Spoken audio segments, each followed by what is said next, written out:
Hello everyone, this is Tom Fox. I would like to welcome you to the Sunday Book Review. The Sunday Book Review is the series where I discuss books which impact the compliance practitioner, the legal professional, and the business professional. I hope you will enjoy this episode. June 28, 2020, the Psychological Thriller Edition. First up, This Little Family by French author Inès Bayard, a sharp debut which has the murder in the first paragraph. Marie, a young Parisian mother, laces a lovingly prepared meal with poison and feeds it to her husband and her toddler before eating it herself. Unfortunately, one of them survives. How did she arrive at this moment? The rest of the story explains what happened to this French woman with everything to live for as her life descended into murderous despair. It's also a cry for anguish about how easily men get away with committing sexual violence. Next up, Nicola Maye Goldberg's Nothing Can Hurt You. In this case, a dead body of one Sarah Morgan, who was slashed to death by her boyfriend, Blake Campbell, is at the center of the book. But the book is less about murder than it is about the aftermath. The long tendrils of guilt, sadness, and anger and confusion which emanate out from a single act, hitting everyone that they touch. Each chapter focuses on a person affected by the killing, even peripherally. There was a young woman in Florida and Floridian rehab who meets Blake years after the murder.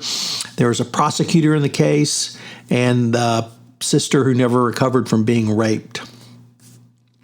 There's Sarah's niece, a first grader whose tooth-related obsession will unsettle readers who remember sharp objects. And then there's a girl Sarah babysat for her parents and more.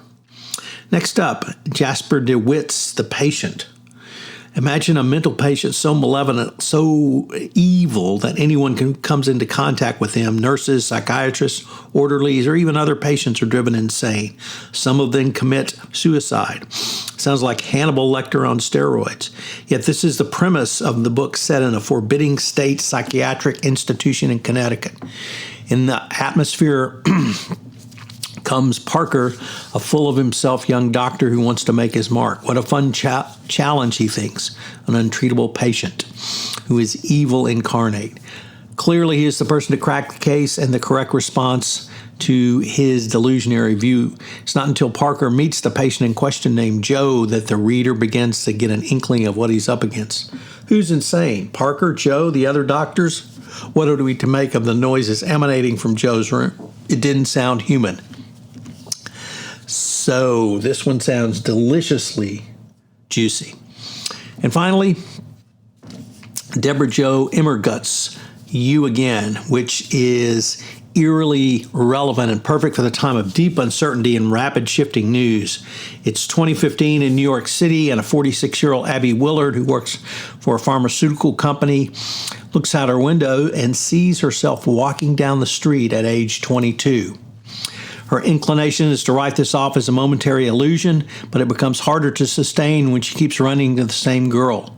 Back then, she was wild, in love with a photographer who was addicted to opiates. What happened to her life as an artist? How did she get here? One of Abby's teenage sons seems to have joined a right-wing group, and at least operates in Brooklyn.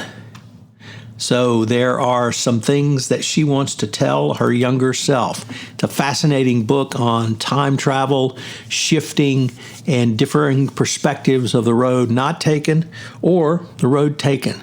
So I hope you would take some summer psychological thriller reading time to check out these books. It's always fun to take a deep dive into the dark side on such reads. This week on Innovation and Compliance, I have a special sponsored 5-part podcast series with Adam Frey and Eric Lober as we look at the ever-shifting role of economic sanctions, sponsored by K2 Intelligence Fin. We take a deep dive into multiple subjects and sanctions. I know every compliance practitioner will enjoy it. Thanks again for listening, and I look forward to visiting with you next week.